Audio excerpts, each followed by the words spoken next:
وسیم نے تیسری بار دروازے پر دستک دی۔ اس بار اندر سے آواز آئی، کون ہے؟ امامہ میں ہوں، دروازہ کھولو۔ وسیم نے دروازے سے اپنا ہاتھ ہٹاتے ہوئے کہا۔ اندر خاموشی چھا گئی۔ کچھ دیر بعد دروازے کا لاک کھلنے کی آواز سنائی دی۔ وسیم نے دروازے کے ہینڈل کو گھما کر دروازہ کھول دیا۔ امامہ اس کی جانب پشت کیے اپنے بیڈ کی طرف بڑھی۔ تمہیں اس وقت کیا کام آن پڑا ہے مجھ سے؟ آخر تم نے اتنی جلدی دروازہ کیوں بند کر لیا تھا؟ ابھی تو 10 بجے ہیں۔ وسیم کمرے میں داخل ہوتے ہوئے بولا۔ بس نیند آ رہی تھی مجھے۔ وہ بیڈ پر بیٹھ گئی۔ وسیم اس کا چہرہ دیکھ کر چونک گیا۔ تم رو رہی تھی؟ بے اختیار اس کے منہ سے نکلا۔ امامہ کی آنکھیں سرخ اور سوجی ہوئی تھیں اور وہ اس سے نظریں چرانے کی کوشش کر رہی تھی۔ نہیں، رو نہیں رہی تھی، بس سر میں کچھ درد ہو رہا تھا۔ امامہ نے مسکرانے کی کوشش کی۔ وسیم نے اس کے پاس بیٹھتے ہوئے اس کا ہاتھ پکڑ کر ٹمپریچر چیک کرنے کی کوشش کی۔ کہیں بخار تو نہیں ہے؟ اس نے کچھ تشویش بھرے انداز میں کہا اور پھر ہاتھ چھوڑ دیا۔ بخار تو نہیں ہے، پھر تم کوئی ٹیبلٹ لے لیتی۔ میں لے چکی ہوں۔ اچھا تم سو جاؤ۔ میں باتیں کرنے آیا تھا مگر اب اس حالت میں کیا باتیں کروں گا تم سے؟ وسیم نے قدم باہر کی طرف بڑھاتے ہوئے کہا۔ امامہ نے اسے روکنے کی کوشش نہیں کی۔ وہ خود بھی اٹھ کر اس کے پیچھے گئی اور وسیم کے باہر نکلتے ہی اس نے دروازے کو پھر لاک کر لیا۔ بیڈ پر اونھے منہ لیٹ کر اس نے تکیے میں منہ چھپا لیا۔ وہ ایک بار پھر ہچکیوں کے ساتھ رو رہی تھی۔ 13 سال کا وہ لڑکا اس وقت ٹی وی پر میوزک شو دیکھنے میں مصروف تھا۔ جب طیبہ نے اندر جھانکا، بے یقینی سے انہوں نے اپنے بیٹے کو دیکھا اور پھر کچھ ناراضی کے عالم میں اندر چلی آئیں۔ یہ کیا ہو رہا ہے؟ انہوں نے اندر آتے ہی کہا۔ ٹی وی دیکھ رہا ہوں۔ اس نے ٹی وی سے نظریں نہیں ہٹائیں۔ ٹی وی دیکھ رہا ہوں؟ فار گاڈ سیک، تمہیں احساس ہے تمہارے پیپرز ہو رہے ہیں؟ طیبہ نے اس کے سامنے آتے ہوئے کہا۔ So what? اس لڑکے نے اس بار کچھ خفگی سے کہا۔ So what? تمہیں اس وقت اپنے کمرے میں کتابوں کے درمیان ہونا چاہیے، نہ کہ یہاں اس بےہودہ شو کے سامنے، طیبہ نے ڈانٹا۔ مجھے جتنا پڑھنا تھا میں پڑھ چکا ہوں، آپ سامنے سے ہٹ جائیں۔ اس کے لہجے میں ناگواری آ گئی۔ پھر بھی اٹھو اور اندر جا کر پڑھو، طیبہ نے اس طرح کھڑے کھڑے اس سے کہا۔ نہیں، میں یہاں سے نہیں اٹھوں گا، نہ اندر جا کر پڑھوں گا۔ میری سٹڈیز اور پیپرز میرا مسئلہ ہے، آپ کا نہیں۔ اگر تمہیں اتنی پرواہ ہوتی سٹڈیز کی تو اس وقت تم یہاں بیٹھے ہوتے۔ اسٹیپ اسائیڈ، اس نے طیبہ کے جملے کو نظر انداز کرتے بڑی بدتمیزی کے ساتھ ساتھ ہاتھ کے اشارے سے کہا۔ آج تمہارے پاپا آ جائیں تو میں ان سے بات کرتی ہوں۔ طیبہ نے اسے دھمکانے کی کوشش کی۔ ابھی بات کر لیں، کیا ہوگا؟ پاپا کیا کر لیں گے؟ جب میں آپ کو بتا چکا ہوں کہ مجھے جتنی تیاری کرنی ہے میں نے کر لی ہے، تو پھر آپ کو کیا مسئلہ ہے؟ یہ تمہارے سالانہ امتحان ہیں، تمہیں احساس ہونا چاہیے اس بات کا۔ طیبہ نے یکدم اپنے لہجے کو نرم کرتے ہوئے کہا۔ میں کوئی 2-4 سال کا بچہ نہیں ہوں کہ میرے آگے پیچھے پھرنا پڑے گا آپ کو۔ میں اپنے معاملات میں آپ سے زیادہ سمجھدار ہوں، اس لیے یہ 3rd کلاس قسم کے جملے مجھ سے مت بولا کریں۔ ایگزامز ہو رہے ہیں، سٹڈیز پر دھیان دو، اس وقت تمہیں اپنے کمرے میں ہونا چاہیے۔ میں تمہارے فادر سے بات کروں گی۔ واٹ اے ربش! وہ بات کرتے کرتے غصے میں صوفے سے اٹھ کر کھڑا ہو گیا۔ ہاتھ میں پکڑا ہوا ریموٹ اس نے پوری قوت سے سامنے والی دیوار پر دے مارا اور اپنے پاؤں پٹکتا ہوا کمرے سے نکل گیا۔ طیبہ کچھ بے بسی اور خفت کے عالم میں اسے کمرے سے باہر نکلتا ہوا دیکھتی رہی۔ فلومینا فرانسس نے اپنے ہاتھ میں پکڑے پیکٹ میز پر رکھتے ہوئے ایک نظر ہال میں دوڑائی۔ پیپر شروع ہونے میں ابھی 10 منٹ باقی تھے اور ہال میں موجود اسٹوڈنٹس کتابیں، نوٹس اور نوٹ بک پکڑے تیزی سے صفحے آگے پیچھے کرتے ان پر آخری نظریں ڈال رہے تھے۔ ان کی جسمانی حرکات سے ان کی پریشانی اور اضطراب کا اظہار ہو رہا تھا۔ فلومینا فرانسس کے لیے یہ ایک بہت مانوس سین تھا۔ پھر ان کی نظریں ہال کے تقریباً درمیان میں بیٹھے ہوئے سالار پر جا ٹھہری۔ 25 اسٹوڈنٹ میں اس وقت وہ واحد اسٹوڈنٹ تھا جو اطمینان سے اپنی کرسی پر ٹانگ رکھے بیٹھا تھا۔ ایک ہاتھ میں اسکیل پکڑے آہستہ آہستہ اسے اپنے جوتے پہ مارتے ہوئے وہ اطمینان سے ادھر ادھر دیکھ رہا تھا۔ فلومینا کے لیے یہ سین بھی نیا نہیں تھا۔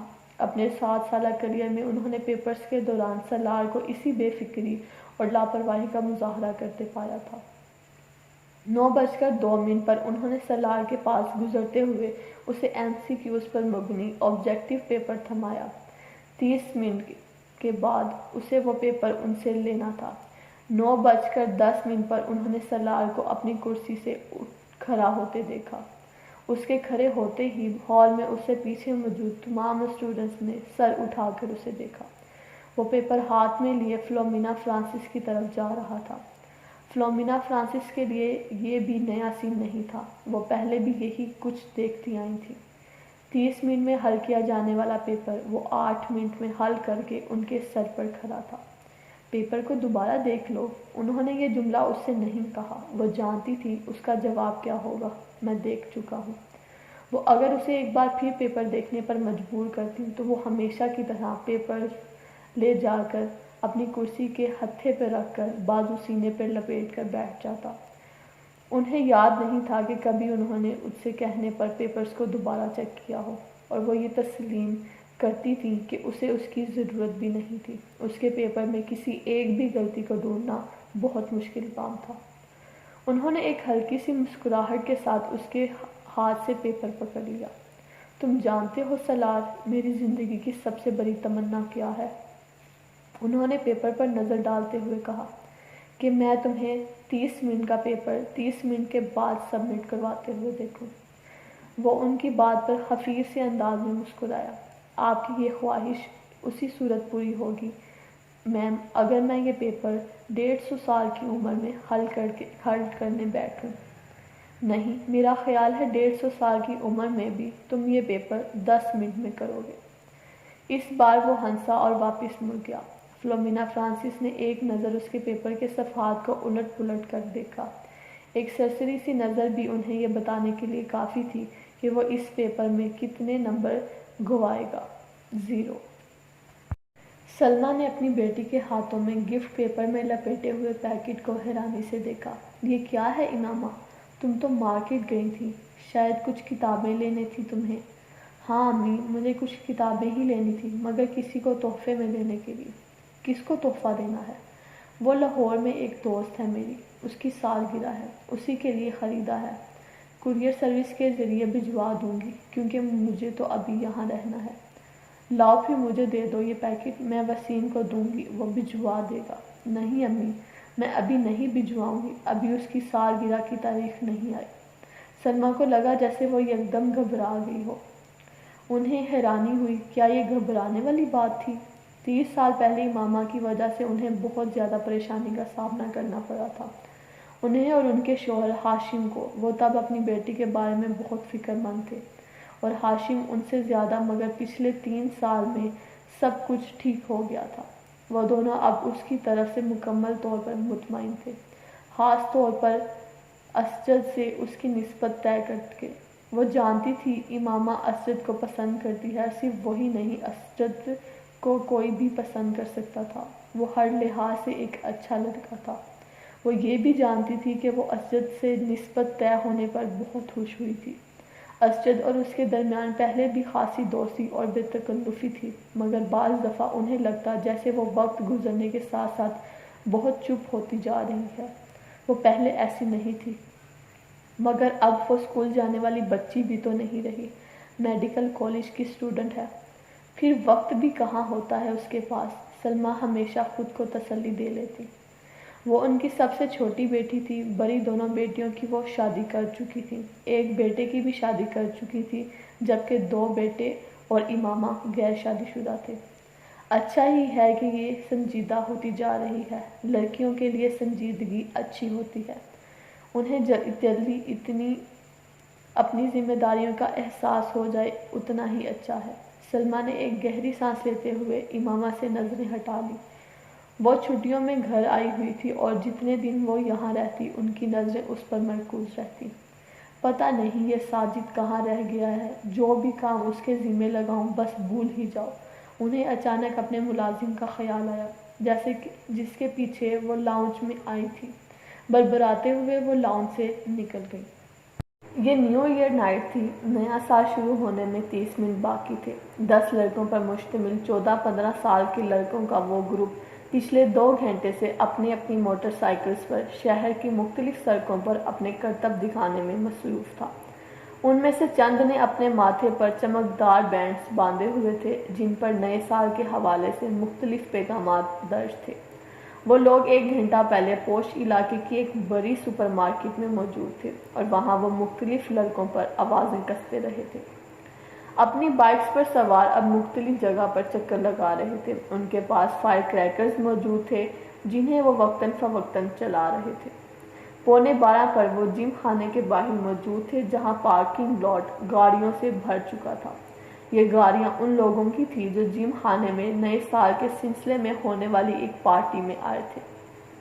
ان لڑکوں کے پاس بھی اس پارٹی کے دعوتی کارڈ موجود تھے کیونکہ ان میں سے تقریباً تمام کے والدین جم خانہ کے ممبر تھے۔ وہ لڑکے اندر پہنچے تو 11:25 ہو رہے تھے۔ چند منٹوں بعد ڈانس فلور سمیت تمام جگہوں کی لائٹس آف ہو جانی تھی اور اس کے بعد باہر لان میں آتش بازی کے ایک مظاہرے کے ساتھ نئے سال شروع ہونے پر لائٹس آن ہونا تھی اور وہ اس کے بعد تقریباً تمام رات وہاں رقص کے ساتھ ساتھ شراب پی جاتی جس کا اہتمام نئے سال کی اس تقریب کے لیے جم خانہ کی انتظامیہ خاص طور پر کرتی تھی۔ لائٹس آف ہوتے ہی وہاں ایک طوفان بدتمیزی کا آغاز ہو جاتا تھا اور وہاں موجود لوگ اسی طوفان بدتمیزی کے لیے وہاں آئے تھے۔ 15 سالہ وہ لڑکا بھی 10 لڑکوں کے اس گروپ کے ساتھ آنے کے بعد اس وقت ڈانس فلور پر راک بیٹ پر ڈانس کر رہا تھا۔ ڈانس میں اس کی مہارت قابل دید تھی۔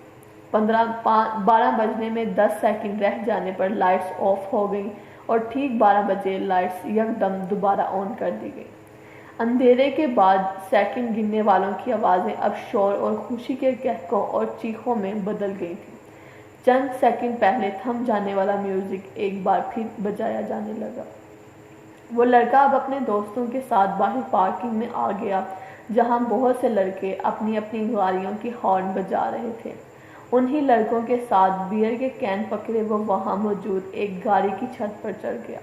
اس لڑکے نے گاڑی کی چھت پر کھڑے کھڑے اپنی جیکٹ کی جیب سے بیئر کا ایک بھرا ہوا کین نکالا اور پوری قوت سے کچھ فاصلے پر کھڑی ایک گاڑی کی ونڈو اسکرین پر دے مارا۔ ایک دھماکے کے ساتھ گاڑی کی ونڈو اسکرین چور چور ہو گئی اور وہ لڑکا اطمینان کے ساتھ اپنی بائیں ہاتھ میں پکڑا کین پیتا رہا۔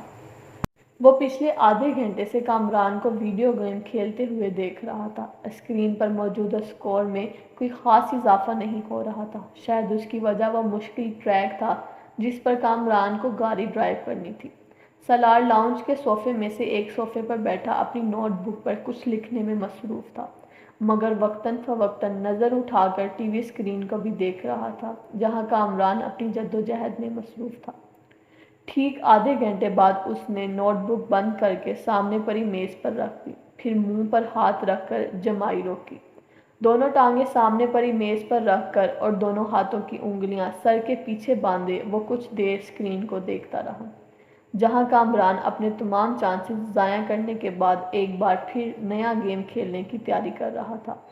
کیا پرابلم ہے کامران؟ سالار نے کامران کو مخاطب کیا۔ ایسے ہی نیا گیم لے کر آیا ہوں مگر سکور کرنے میں بڑی مشکل ہو رہی ہے، کامران نے بیزاری سے کہا۔ اچھا مجھے دکھاؤ۔ اس نے صوفے سے اٹھ کر ریموٹ کنٹرول اس کے ہاتھ سے لے لیا۔ کامران نے دیکھا پہلے 20 سیکنڈ میں ہی سالار اسے جس سپیڈ پر دوڑا رہا تھا اس سپیڈ پر کامران اب تک نہیں دوڑا پایا تھا۔ جو ٹریک اسے بہت مشکل لگ رہا تھا وہ سالار کے سامنے ایک بچکانہ چیز محسوس ہو رہا تھا۔ 1 منٹ بعد وہ جس سپیڈ پر گاڑی دوڑا رہا تھا اس سپیڈ پر کامران کے لیے اس پر نظریں جمانا مشکل ہو گیا تھا جبکہ سالار اس سپیڈ پر ہی گاڑی کو مکمل طور پر کنٹرول کیے ہوئے تھا۔ 3 منٹ کے بعد کامران نے پہلی بار گاڑی کو ڈگمگاتے اور پھر ٹریک سے اتر کر دھماکے کے ساتھ تباہ کرتے دیکھا۔ کامران نے کچھ مسکراتے ہوئے مڑ کر سالار کو دیکھا۔ گاڑی کیوں تباہ ہوئی تھی وہ جان گیا تھا۔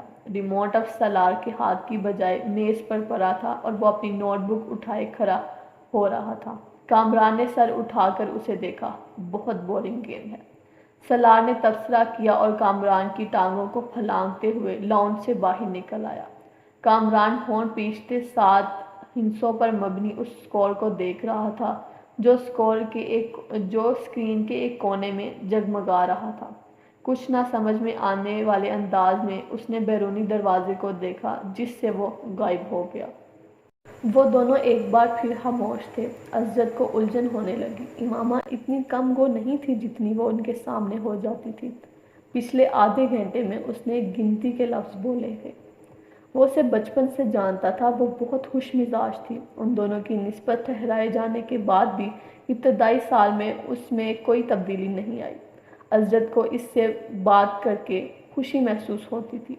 وہ بلا کی حاضر جواب تھی، مگر پچھلے کچھ سالوں میں وہ یک دم بدل گئی تھی، اور میڈیکل کالج میں جا کر تو یہ تبدیلی اور بھی زیادہ محسوس ہونے لگی تھی۔ اسجد کو بعض دفعہ یوں محسوس ہوتا جیسے اس سے بات کرتے ہوئے وہ حد درجہ محتاط رہتی ہے۔ کبھی وہ الجھی ہوئی سی محسوس ہوتی اور کبھی اسے اس کے لہجے میں عیب سی سرد مہری محسوس ہوتی۔ اسے لگتا وہ جلد از جلد اس سے چھٹکارا پا کر اس کے پاس سے اٹھ کر چلی جانا چاہتی ہے۔ اس وقت بھی اسے ایسا ہی محسوس ہو رہا تھا۔ میں کئی بار سوچتا ہوں کہ میں خواہ ہی تمہارے لیے یہاں آنے کا تردد کرتا ہوں۔ تمہیں تو اس سے بھی کوئی فرق نہیں پڑتا ہوگا کہ میں آؤں یا نہ آؤں۔ اسجد نے ایک گہری سانس لے کر کہا۔ وہ اس کے بالمقابل لان چیئر پر بیٹھی دور باؤنڈری لائن پر چری ہوئی بیل کو گھور رہی تھی۔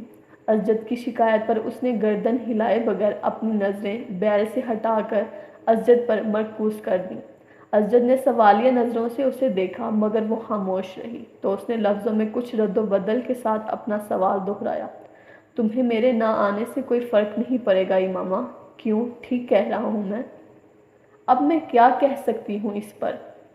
تم کم از کم انکار تو کر سکتی ہو، میری بات کو جھٹلا سکتی ہو کہ ایسی بات نہیں ہے، میں غلط سوچ رہا ہوں۔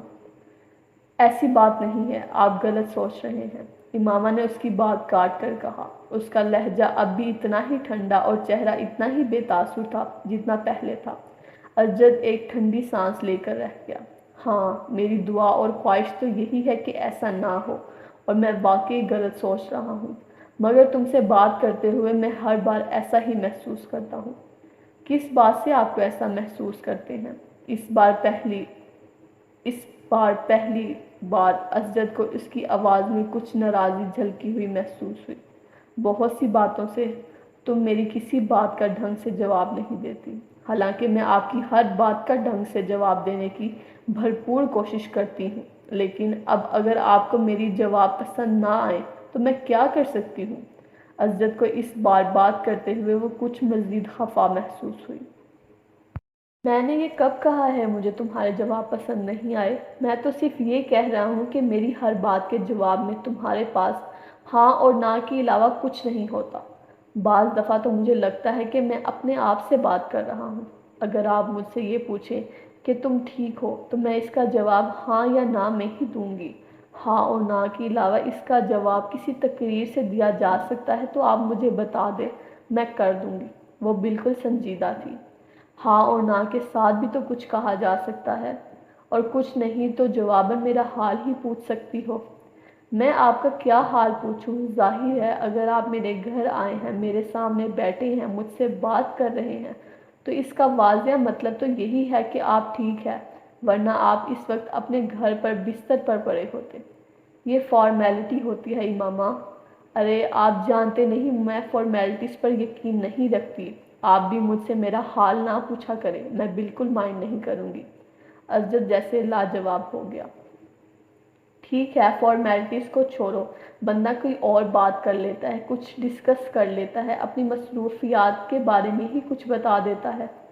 اسجد، میں آپ سے کیا ڈسکس کروں؟ آپ بزنس کرتے ہیں، میں میڈیکل کی اسٹوڈنٹ ہوں، آپ سے میں کیا پوچھوں؟ اسٹاک مارکیٹ کی پوزیشن، ٹرینڈ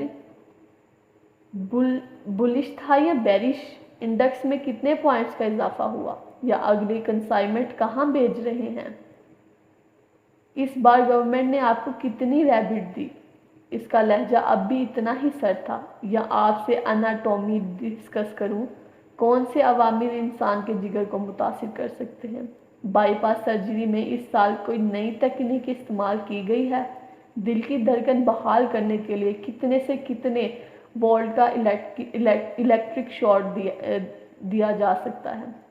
تو ہم دونوں کی مصروفیات تو یہ ہیں، اب ان کے بارے میں ڈسکشن سے آپ اور میں محبت اور بے تکلفی کی کون سی نئی منزل طے کریں گے اور میری سمجھ سے باہر۔ اسجد کا چہرہ سرخ ہو گیا۔ اب وہ اس لمحے کو کوس رہا تھا جب اس نے امامہ سے شکایت کی تھی۔ اور بھی تو مصروفیات ہوتی ہیں انسان کی، اسجد نے قدرے کمزور لہجے میں کہا۔ نہیں، پڑھائی کے علاوہ میری تو اور کوئی مصروفیات نہیں ہیں، امامہ نے قطعیت سے سر ہلاتے ہوئے کہا۔ پہلے بھی تو ہم دونوں آپس میں بہت سی باتیں کرتے تھے، امامہ نے اس کی بات کاٹ دی۔ پہلے کی بات چھوڑیں، اب میں وقت ضائع کرنا افورڈ نہیں کر سکتی۔ حیرت مجھے آپ پر ہو رہی ہے، آپ بزنس مین ہو کر اتنی امیچور اور ایموشنل سوچ رکھتے ہیں، آپ کو تو خود بہت پریکٹیکل ہونا چاہیے۔ اسجد کچھ نہ بول سکا۔ ہم دونوں کے درمیان جو رشتہ ہے وہ ہم دونوں جانتے ہیں، اب اگر آپ میری پریکٹیکل اپروچ کو بے الاتفاقی، بے نیازی، ناراضی سمجھیں تو میں کیا کر سکتی ہوں؟ میں آپ کے ساتھ یہاں بیٹھی ہوں تو اس کا مطلب یہی ہے کہ میں اس رشتے کو اہمیت دیتی ہوں، ورنہ کوئی اجنبی تو اس طرح میرے ساتھ یہاں بیٹھ کر چائے نہیں پی سکتا۔ وہ ایک لمحے کے لیے رکی۔ اور جہاں تک اس بات کا تعلق ہے کہ آپ کے آنے یا نہ آنے سے مجھے کوئی فرق پڑے گا یا نہیں، حقیقت یہ ہے کہ ہم دونوں ہی بہت مصروف رہتے ہیں، ہم ماڈرن ایج کی پیداوار ہیں، نہ میں کوئی ہیر ہوں نہ آپ رانجھے کے قبیلے سے تعلق رکھتے ہیں کہ میرے لیے گھنٹوں یہ فریضہ سر انجام دیں۔ سچ یہی ہے کہ فرق واقعی نہیں پڑتا کہ ہم دونوں ملیں یا نہ ملیں، باتیں کریں یا نہ کریں، ہمارا رشتہ وہی رہے گا جو اب ہے، یا آپ کو لگتا ہے اس میں کوئی تبدیلی آ سکتی ہے؟ اگر اسجد کے ماتھے پر پسینہ نہیں آیا تھا تو اس کی واحد وجہ دسمبر کا مہینہ تھا۔ ان دونوں کی عمر میں 8 سال کا فرق تھا، مگر اس وقت پہلی بار اسجد کو یہ فرق 18 سال کا محسوس ہوا۔ وہ اسے اپنے سے 18 سال بڑی لگی تھی۔ 2 ہفتے پہلے وہ 19 سال کی ہوئی تھی، مگر اس وقت اسجد کو لگ رہا تھا جیسے وہ ٹین ایج سے سیدھی ادھیر عمری میں چلی گئی تھی، اور خود وہ ایک بار پھر سے ٹین ایج میں آ گیا تھا۔ وہ اس کے بالمقابل ٹانگ پر ٹانگ رکھتے اسجد کے چہرے پر نظریں جمائے اسی بے تاثر انداز میں اس کے جواب کی منتظر تھی۔ اسجد نے کرسی کے ہتھے پر ٹکے اس کے ہاتھ میں منگنی کی انگوٹھی کو دیکھا اور کھنکار کر اپنا گلا صاف کرنے کی کوشش کی۔ تم بالکل ٹھیک کہہ رہی ہو، میں صرف اس لیے ڈسکشن کی بات کر رہا تھا کہ ہمارے درمیان انڈرسٹینڈنگ ڈیویلپ ہو سکے۔ اسجد، میں آپ کو بہت اچھی طرح سمجھتی اور جانتی ہوں، اور یہ جان کر مجھے بہت افسوس ہوا کہ آپ سمجھتے ہیں کہ ہمارے درمیان ابھی بھی کسی انڈرسٹینڈنگ کو ڈیویلپ کرنے کی ضرورت ہے۔ میرا خیال تھا ہم دونوں کے درمیان اچھی خاصی انڈرسٹینڈنگ ہے۔ وہ اسجد کا دن نہیں تھا، اسجد نے اعتراف کیا۔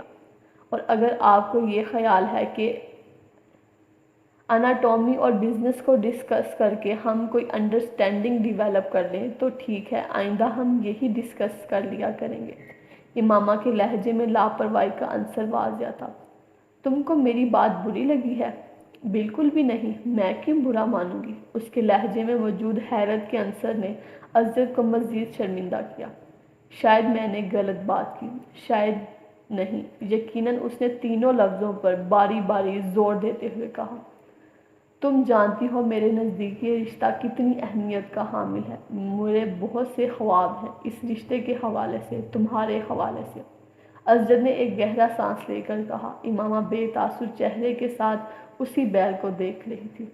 شاید اسی لیے میں ضرورت سے زیادہ حساس ہو جاتا ہوں، مجھے اس رشتے کے حوالے سے کوئی خوف نہیں ہے، میں جانتا ہوں یہ رشتہ ہم دونوں کی مرضی سے ہوا ہے۔ وہ اس کے چہرے پر نظریں جمائے بڑے جذب سے کہہ رہا تھا، اور یکدم ہی اسے ایک بار پھر یہ محسوس ہونے لگا جیسے وہ وہاں موجود نہیں تھی، اس کی بات نہیں سن رہی تھی۔ اسجد کو لگا وہ ایک بار پھر خود سے باتیں کر رہا